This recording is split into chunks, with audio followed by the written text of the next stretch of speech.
Dear student, welcome to our YouTube channel Krishna Institute Tohana.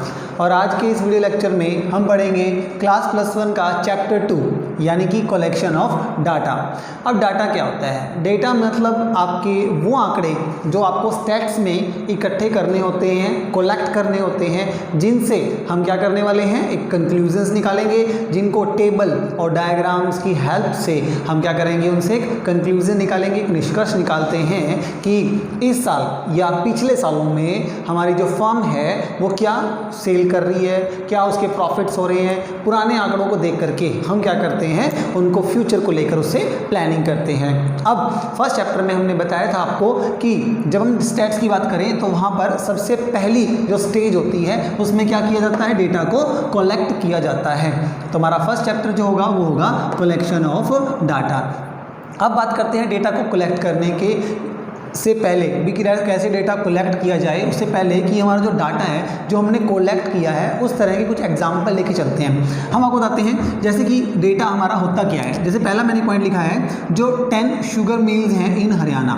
मान लीजिए आपको अगर डेटा मिल जाता है कि हरियाणा में कुल कितनी शुगर मिल्स हैं, 10 हैं, तो ये डेटा जो आपका ये मैंने क्या किया है, कलेक्ट किया है। अब कैसे कलेक्ट किया ये अलग बात है, फिलहाल आपको क्लियर हो गया होगा कि डेटा होता क्या है। दूसरी बात करें तो 50% of the total population of the world only in India, मतलब इंडिया में टोटल पॉपुलेशन का 50% जो है वो इंडिया में है। इट मीन्स आपके पास एक डेटा है, आंकड़े हैं, जिसकी ज़रिए आप क्या करने वाले हो, स्टैटिस्टिक्स, यानी कि हम उसे कंक्लूजन रूल्स के अकॉर्डिंग उनको यूज़ करके हम इनसे कंक्लूजन्स निकालते हैं। तो ये कंक्लूज हो गया है कि हमारा जो डेटा है हमने ये इस तरह से कलेक्ट करके क्लासीफाई कर दिया गया है, पार्ट्स में डिवाइड कर दिया गया है। तो इसे बोलते हैं हम डाटा। अब बात करते हैं कि जो डेटा होता है इसको कलेक्ट करने के लिए हमारे पास दो तरीके होते हैं। तो इसीलिए पहली बात ये कि डेटा हमारा क्या है, दो प्रकार का है। एक होता है हमारा प्राइमरी डेटा, दूसरा होता है हमारा सेकेंडरी डेटा। अब बात करते हैं पहले प्राइमरी डेटा। प्राइमरी डेटा कौन सा होता है, प्राथमिक आंकड़े। ये वे आंकड़े हैं जो हमने सबसे पहले खुद इकट्ठा किया है, यानी कि ये प्राइमरी सोर्सेज से जो डेटा हमारे पास आता है वो क्या होता है, हमारा प्राइमरी डेटा होता है। अब बात करें तो एक स्टूडेंट की बात करते हैं। एक स्टूडेंट ने फाइनल एग्जाम दिया, मैंने उसका एग्जाम पेपर चेक किया और वो कलेक्ट कर लिए मैंने उसके मार्क्स, और वो मैं क्या कर रहा हूँ, सिर्फ पहले स्टूडेंट्स को बता रहा हूँ। तो इट मीन्स वो टीचर जो है स्टूडेंट को डेटा बता रहा है, वो डेटा कौन सा हो गया, आपका प्राइमरी डेटा हो गया, अगर मैंने कलेक्ट किया है तो। अब बात करते हैं स्टूडेंट ने किसी और से वो इन्फॉर्मेशन जान ली है तो वो डेटा क्या कहलाएगा, मेरा सेकेंडरी डेटा हो जाएगा। यानी कि सेकेंडरी डेटा कौन सा डेटा होता है, जो सेकेंडरी सोर्स से प्राप्त किया जाता है। यानी कि मुझे एक एरिया की इंफॉर्मेशन चाहिए, किसी कंपनी की मुझे डिटेल चाहिए, तो मैंने क्या किया, किसी से पूछ लिया, किसी दूसरे व्यक्ति से, किसी संस्था से पूछ लिया, और उनके द्वारा जो आंकड़े इकट्ठे हुए थे मैंने उन्हीं का यूज़ करके अपने काम चला लिया। तो वो क्या कहलाएगा, मेरा सेकेंडरी सोर्स ऑफ डेटा, यानी कि सेकेंडरी डेटा कहलाता है। तो मेरे ख्याल से आपको डाउट क्लियर हो गया होगा। प्राइमरी डेटा वो डेटा होता है जो प्राइमरी सोर्सेज से, यानी कि डायरेक्ट आपके द्वारा कलेक्ट किया गया है, उसमें कोई भी गलतियाँ नहीं होंगी, अगर होंगी भी तो वो आपकी वजह से होंगी, किसी और ने आपका डेटा कलेक्ट करके आपको नहीं दिया है। ये डेटा आपके द्वारा खुद मतलब कलेक्ट किया गया है प्राइमरी सोर्सेज से, आपने खुद जाकर डायरेक्ट उस पर्सन से डेटा कलेक्ट किया है। बात करें सेकेंडरी डेटा की, तो ये सेकेंडरी सोर्स से होता है, मतलब आपको जो डेटा चाहिए था आप खुद कलेक्ट नहीं करते हैं इन्फॉर्मेशन, वो किसी दूसरे के जरिए कलेक्ट करवाते हैं, फिर उस इन्फॉर्मेशन का यूज़ करते हैं अपने बिजनेस में। वो क्या कहलाता है, हमारा सेकेंडरी डेटा कहलाता है, जो सेकेंडरी सोर्स से होता है। तो डेटा दो तरह का होता है, प्राइमरी मतलब प्राथमिक आंकड़े जो प्राथमिक रिसोर्स से तैयार किए जाते हैं, सेकेंडरी डेटा जो पहले डेटा कलेक्ट हो चुका है उन्हीं का यूज़ करके हम क्या करते हैं, अपने रिजल्ट तैयार करते हैं। तो दूसरा डेटा जो दूसरे लोगों से इकट्ठा किया गया है सेकेंडरी सोर्स कहलाता है, और वो होता है हमारा सेकेंडरी डेटा। तो डेटा क्लियर हो गया आपको कि दो टाइप्स कौन कौन से होते हैं। अब बात करते हैं डिफरेंस की। प्राइमरी डेटा और सेकेंडरी डेटा दोनों में कुछ डिफरेंसेस हैं, जिसमें से जो तीन हैं काफ़ी इंपॉर्टेंट हैं। तो एग्जाम में ये एक या दो ही पूछे जाते हैं, तो आपको तीन बता दिए गए हैं यहाँ पर, तीनों आपको बहुत अच्छे से क्लियर हो जाएंगे। बहुत ही सिंपल से मैंने आपके लिए चूज़ किए हैं। सबसे पहले बात करते हैं डिफरेंस इन ओरिजिनलिटी। ओरिजिनलिटी का मतलब होता है कि इनके अंदर कितनी सही, मतलब ये कितने सही हैं, इनके जो डेटा है वो क्या है, कोई मिसलीड नहीं करेंगे आपको, मतलब वो बिल्कुल प्योर हैं, प्योरिटी उनके अंदर पाई जाती है। तो वे आप बात करें तो डिफरेंस दोनों में है। अगर आप बात करें प्राइमरी सोर्स की, तो ये डेटा आपने खुद कलेक्ट किया है, खुद जा कर के लेकर के आए हो, आपको विश्वास रहेगा कि ये डेटा बिल्कुल सही है। तो यहाँ पर जो ओरिजिनलिटी है यहाँ पर सबसे ज़्यादा पाई जाती है, तो मैंने यहाँ टिक कर दिया है। प्राइमरी के लिए मैंने टिक का निशान लगा दिया। जबकि बात करें सेकेंडरी डेटा की, वो डेटा आपने इकट्ठा नहीं किया है, आपने किसी दूसरे की मदद से डेटा कलेक्ट करवाया है। अब आप उस पर अगर ट्रस्ट भी करें तो भी हम ये नहीं कह सकते कि वो डेटा क्या होगा, बिल्कुल ओरिजिनल होगा। उसमें हेर फेर हो सकता है, उसमें बदलाव हो सकते हैं। तो इसीलिए ये कहा गया है कि दोनों में डिफरेंस है। जो प्राइमरी डेटा होता है वो क्या होता है, ओरिजिनल माना जाता है, और सेकेंडरी डेटा होता है उसमें हेर फेर थोड़े से चेंजेस हो सकते हैं, इसीलिए उसे ओरिजिनलिटी में थोड़ा सा लेस रखा गया है। तो ये लेस ओरिजिनल डेटा होता है। तो डिफरेंस क्लियर हो गया आपको कि प्राइमरी में जो ओरिजिनलिटी है वो ज़्यादा होती है, और सेकेंडरी डेटा में ओरिजिनलिटी क्या पाई जाती है, बिल्कुल थोड़ी सी कम पाई जाती है प्राइमरी के मुकाबले। बात करें सेकेंड डिफरेंस की, जो दूसरा डिफरेंस है वो क्या है, difference in suitability of objectives. मतलब आपको ध्यान रखना होगा प्राइमरी डेटा कहाँ सूट करता है, कौन सी आवश्यकताओं की पूर्ति के लिए हमें प्राइमरी डेटा कलेक्ट करना पड़ेगा, और हर जगह प्राइमरी डेटा नहीं चलता, कहीं पर एरिया बड़ा होने की वजह से हमें सेकेंडरी डेटा को यूज़ करना पड़ता है। मजबूरी हो जाती है हमारी कि हम प्राइमरी का यूज़ नहीं कर सकते, बट कुछ जगह ऐसी भी होती हैं जहाँ पर हम सेकेंडरी डेटा का यूज़ ना करके प्राइमरी डेटा को यूज़ करते हैं। तो इसीलिए दोनों में डिफरेंस पाया गया है। बात करें अगर ऑब्जेक्टिव्स की, तो बात करें तो अगर प्राइमरी सोर्स जो होते हैं हमारे, उस पर मैंने क्रॉस लगाया है और सेकेंडरी पे मैंने क्या किया है, टिक किया है। यानी कि यहाँ पर डिफरेंस है सूटेबिलिटी में। ये मेथड काफ़ी जगह सूट नहीं कर पाता, जबकि ये कर पाता है, क्योंकि सेकेंडरी डेटा का यूज़ आज हर कोई करता है। क्योंकि आप भी हैं, आपको कोई डेटा चाहिए, हर कोई बंदा हर लोगों से मिलेगा, सबके पास जाएगा, पर्सनली डेटा कलेक्ट करेगा, इसमें बहुत टाइम लगता है, इतना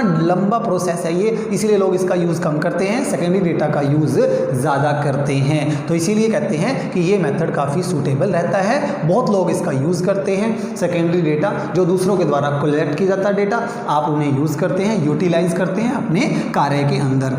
बात करें तीसरी, वो आती है हमारी कॉस्ट ऑफ कलेक्शन की। बात करें तो डेटा कलेक्ट करने की कुछ लागत आती है, कुछ कॉस्ट आती हैं। प्राइमरी डेटा कलेक्ट करने के लिए नॉर्मल सी बात है, आपको खुद जाना पड़ता है, आप खुद पर्सनली लोगों से मिलेंगे, जाएंगे उनके पास और डेटा कलेक्ट करेंगे। तो आपको क्या करना होगा, यहाँ पर ज़्यादा रुपया खर्च करना पड़ेगा, आपके एक्स्ट्रा खर्चे हो जाएंगे, काफ़ी रुपये आपको लगाना पड़ेगा, तो कॉस्ट यहाँ पर ज़्यादा आती है। जबकि सेकेंडरी सोर्स की बात करें तो ये तो आपको कलेक्ट किया हुआ ही मिल जाता है, आपको इसके लिए ज़्यादा रुपया खर्च करना नहीं पड़ता, आपकी टाइम बचाता है, आपका रुपया बचाता है सेकेंडरी डेटा। क्यों? क्योंकि वो किसी और ने कलेक्ट किया, उसकी मेहनत थी, उसने वो डेटा कलेक्ट किया, उसने खर्चा किया कलेक्ट करने पर, और हमने उसका यूज़ कर लिया। तो कहीं ना कहीं ये आपको क्या पड़ता है, कम कॉस्टली पड़ता है सेकेंडरी, और प्राइमरी डेटा होता है वो थोड़ा सा कॉस्टली होता है, क्योंकि इसके लिए हमें एक स्पेशल टीम बनाई जाती है, टीम में रुपया खर्च करना होता है, उनको एम्प्लॉयज़ को सैलरी देनी होती है, तब जाके कहीं जाके हमारा प्राइमरी डेटा कलेक्ट होता है। जबकि सेकेंडरी में ऐसा नहीं है, आपको वो डेटा कलेक्ट कर किया हुआ ही मिल जाता है, उसे स्पेशली आपको अपने पर्पज़ के अकॉर्डिंग उसे अरेंज करना है और उसका यूटिलाइज करना है। तो इसमें क्या हो जाती है, हमारी कॉस्ट बहुत कम आती है, तो सेकेंडरी में कम, प्राइमरी में ज़्यादा। तो इस तरह से ये इनके बीच में डिफरेंस रहते हैं। तो मैं आपको डिफरेंस एक बार दोबारा रिपीट कर दूं कि डिफरेंस इन ओरिजिनलिटी, जो प्राइमरी रिसोर्स हैं उनको क्या माना गया है, ओरिजिनल माना गया है, जबकि सेकेंडरी को ओरिजिनल नहीं माना जाता, क्योंकि उसे आपने कलेक्ट नहीं किया, किसी दूसरे की हेल्प से, किसी दूसरे की मदद से वो कलेक्ट करवाया है आपने। Difference in the suitability of objective, जो हमारे ऑब्जेक्टिव्स होते हैं, ज़्यादा मेथड कौन सा सूट करता है, हमारा सेकेंडरी डेटा सूट करता है। प्राइमरी में बहुत खर्चा होता है, लॉन्ग टाइम लग जाता है, इस वजह से क्या होता है, लोग इसको अवॉइड करके सेकेंडरी डेटा का यूज़ करते हैं, क्योंकि उसमें आपको क्या करना पड़ता है, एफर्ट कम करने पड़ते हैं, दूसरे लोगों से पब्लिश्ड डेटा आपको मिल जाता है। और कॉस्ट की बात करें तो प्राइमरी में कॉस्ट ज़्यादा आती है, क्योंकि आपको खुद कलेक्ट करना पड़ता है, जबकि सेकेंड डेटा आपको कलेक्ट किया हुआ मिल जाता है, किसी दूसरे के डेटा को आप यूज़ कर लेते हैं, तो यहाँ पर कॉस्ट ना के बराबर होती हैं, आती होंगी तो बिल्कुल बहुत कम ही कॉस्ट यहाँ पर को मिलती है। तो ये तो डिफरेंस हमारा प्राइमरी डेटा और सेकेंडरी डेटा में। नेक्स्ट और लास्ट पॉइंट हमारा है वो है how the basic data is collected. यानी कि अब देखिए आपके पास प्राइमरी डेटा है, सेकेंडरी डेटा है। प्राइमरी डेटा आपको खुद कलेक्ट करना पड़ता है, जबकि सेकेंडरी तो आपको मिल ही गया है, आपने किसी दूसरे से ये डेटा कलेक्ट कर लिया है। तो बट बात करें तो यहाँ प्राइमरी डेटा की, इसको कलेक्ट करने के लिए हमारे पास क्या है, 4 रिसोर्सेज हैं। ये बहुत इंपॉर्टेंट रिसोर्स हैं, इनके बारे में आपकी पूरी बुक में ये बहुत अच्छे से डिस्कस किया गया है, बहुत डीपली डिस्कस किया है। बट आज मैं आपको इनके सिर्फ नाम और थोड़ा सा मीनिंग बता दूंगा, बाद में हम इन चारों पॉइंट्स के जितने भी 4 पॉइंट्स हैं हमारे, इनकी हम मेरिट्स, और डीमेरिट्स। अगले टॉपिक में, अगले अपने लेक्चर में हम ये दोनों पॉइंट्स डिस्कस करेंगे। आइए हम जान लेते हैं इनके मीनिंग के बारे में। सबसे पहले बात करते हैं, पहले हमारा डायरेक्ट पर्सनल इन्वेस्टिगेशन। आपको देखो नाम से पता चल रहा है, डायरेक्ट मतलब आपको खुद जाना होगा, ठीक है। पर्सनल मतलब व्यक्तिगत रूप में उनसे मिलना होगा, और इन्वेस्टिगेशन मतलब जांच पड़ताल करनी होगी। अगर मैं किसी व्यक्ति के पास डायरेक्ट पर्सनली उससे जाकर मिलता हूँ और इन्वेस्टिगेशन करता हूँ, जांच पड़ताल करता हूँ, उससे डेटा कलेक्ट करता हूँ, उससे उसकी जानकारी प्राप्त करता हूं। जैसे मान लीजिए आपका एक एरिया है, ठीक है, उस एरिया में कुछ लोग रहते हैं, मुझे उनके बारे में इंफॉर्मेशन कलेक्ट करनी है, तो मैं क्या करूंगा, एक कॉपी पेन लूंगा, उस एरिया में जाऊंगा और हर घर में जा करके जो डेटा मुझे चाहिए पर्सनली मैं लोगों से मिलूंगा और उनकी इंफॉर्मेशन कलेक्ट करके उसे नोट डाउन कर लूंगा। तो ये होगा हमारा डायरेक्ट पर्सनल इन्वेस्टिगेशन। इसके फायदे क्या है, नुकसान क्या है, वो हम अगले टॉपिक, अगले लेक्चर में डिस्कस कर लेंगे। नेक्स्ट पॉइंट है हमारा इनडायरेक्ट ओरल इन्वेस्टिगेशन। यहाँ पर क्या है, इनडायरेक्ट मतलब आपको उस पर्सन से मिलने की जरूरत नहीं है जिसके बारे में आपको डेटा कलेक्ट करना है। हम इनडायरेक्टली मतलब किसी अदर पर्सन से मिलेंगे और उससे ओरल मतलब मौखिक, हम मुंजबानी उससे पूछ लेंगे कि आपको भाई उसके बारे में क्या नॉलेज है, आप हमें उसके बारे में पूरी डिटेल बता दीजिए, और उससे हम सारी इन्फॉर्मेशन ले लेंगे, उसकी जाँच पड़ताल करके हम अपना डेटा कलेक्ट करेंगे। उसे बोलेंगे इनडायरेक्ट ओरल इन्वेस्टिगेशन। मतलब व्यक्तिगत रूप में ना मिल करके, डायरेक्टली उसके पास ना जा करके, हम किसी अन्य व्यक्ति से, किसी अन्य रिसोर्स से मिल करके उस पर्सन के बारे में, उस जिसकी भी हमें इंक्वायरी करनी है, उस चीज़ की सारी डेटा इन्वेस्टिगेशन प्राप्त करेंगे किसी अन्य व्यक्ति से, किसी अन्य रिसोर्स से, तो उसे बोलेंगे इनडायरेक्ट ओरल इन्वेस्टिगेशन। नेक्स्ट जो हमारा पॉइंट रहेगा वो है हमारा information from the local resources. Local resource का मतलब क्या है कि यानी कि जिस एरिया की, जिस भी फर्म की, या जिस भी आपको मतलब एरिया वाइज हम जो कैटेगराइज कर दिए गए हैं, हमें वहाँ की इन्फॉर्मेशन चाहिए, तो आप क्या करो, वहाँ का एक लोकल रिसोर्स ढूंढ लीजिए। इसका एग्जांपल बिल्कुल आसान है आपके सामने, जैसे मीडिया वाले हैं, मान लीजिए न्यूज़ रिपोर्टर्स हैं। आप देखिए, आप कभी आज तक न्यूज़ रिपोर्टर वाले हैं, वो क्या है, एक रिपोर्टर नहीं है उनके पास क्या है, अलग अलग एरिया में उन्होंने अपने वर्कर्स को रखा हुआ है। यानी कि अगर बात करें हरियाणा की बात करें, तो हरियाणा में जितनी भी सिटीज़ हैं सभी में एक आपको क्या मिलेगा, एक अलग अलग एम्प्लॉय मिलेगा। वो क्या करेगा, अपने एरिया की न्यूज़ बहुत अच्छे से एक्सप्लेन कर सकता है। इसीलिए उसी एरिया के अंदर से ही किसी को चुना जाता है और उस व्यक्ति को अपॉइंट किया जाता है, ताकि वो उस एरिया की बहुत अच्छे से, काफ़ी बढ़िया तरीके से हमें न्यूज़ क्या कर सके, प्रोवाइड कर सके। तो इसे क्या कहते हैं, इंफॉर्मेशन फ्रॉम लोकल रिसोर्सेज, ताकि हमें वहीं की इंफॉर्मेशन वहीं के पर्सन से ही मिल जाए। अगर बात करें हरियाणा की बात है, और एक व्यक्ति है जो किसी और अन्य स्टेट से आकर के हरियाणा में न्यूज़ के लिए स्पेशली वो आता है, वहाँ के लोगों से मिलेगा, पहले इन्फॉर्मेशन कलेक्ट करेगा, इसमें काफ़ी लंबा समय लग जाएगा, और आपको लगता है कि वो इन्फॉर्मेशन सही होगी, ऐसा भी नहीं है कि वो बिल्कुल एक्यूरेट होगी। इसीलिए वहाँ के लोकल पर्सन को वहाँ रखा जाता है ताकि वो सारी इन्फॉर्मेशन हमें सही समय पर दे दे। लास्ट पॉइंट हमारा information through out the questionnaires. Questionnaire का मतलब होता है क्या, एक प्रश्नावली। आपके सामने क्या होगा, एक फॉर्म होगा, उस फॉर्म में कुछ क्वेश्चंस लिखे होते हैं और आपको उसको आंसर फिल करना होता है। मान लीजिए आपका एडमिशन हो जाता है किसी कॉलेज में, तो आप उस कॉलेज में एडमिशन लेने से पहले आपको क्या करना होगा, एक फॉर्म फिल करना होगा। फॉर्म के अंदर क्या होता है, फॉर्म के अंदर कुछ क्वेश्चंस होते हैं। वो आपसे पूछेंगे आपका नाम, आपका फादर नेम, आपका मदर नेम, आपका एड्रेस, आपकी क्वालिफिकेशन, हर चीज़ पूछी जाती है, आपके मार्क्स पूछे जाते हैं। एक तरह के वो आपसे क्या पूछ रहे हैं, क्वेश्चन पूछ रहे हैं, और आप उनके क्या करते हो, आंसर देते हो। तो वो डेटा क्या हो गया, हमारा कलेक्ट हो गया। तो अगर आपको पर्सनली लोगों से मिलना है, डेटा कलेक्ट करना है, तो हम क्या करते हैं, information through out the questionnaires भी प्राप्त कर सकते हैं। हम सभी के लिए एक क्वेश्चन पेपर तैयार करेंगे, उसी फॉर्म को सबको सप्लाई कर देंगे, सभी उसमें अपना डेटा फिल कर देंगे और सब लोगों का डेटा हमारे पास आ जाएगा, रिसीव हो जाएगा। तो ये 4 तरीके जो हैं हम जिनके जरिए क्या करते हैं, डेटा कलेक्ट करते हैं। इनके बारे में हम 1 बाय 1 जानेंगे, पढ़ेंगे, इस चैप्टर में अच्छे से एक्सप्लेन करेंगे। तो ये था हमारा आज का टॉपिक, जिसमें आज हमने जाना कि डेटा क्या होता है। जैसे आपको बताया गया कि शुगर मिल्स हैं हरियाणा में, आपकी पॉपुलेशन कितनी है इंडिया की, ये सारा क्या है, हमारा डेटा है। डेटा 2 तरह का होगा, प्राइमरी और सेकेंडरी।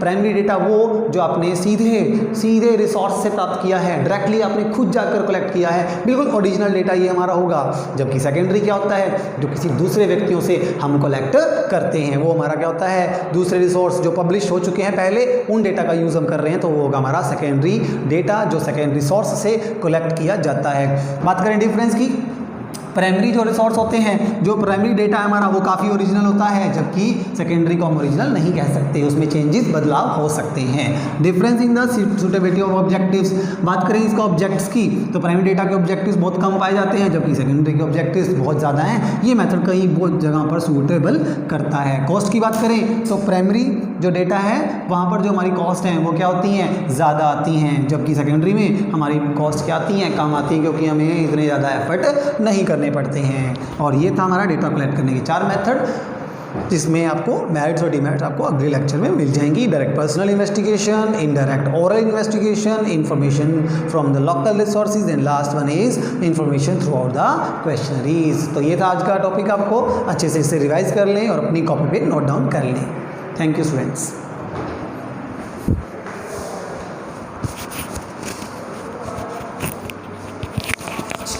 कितने मिनट का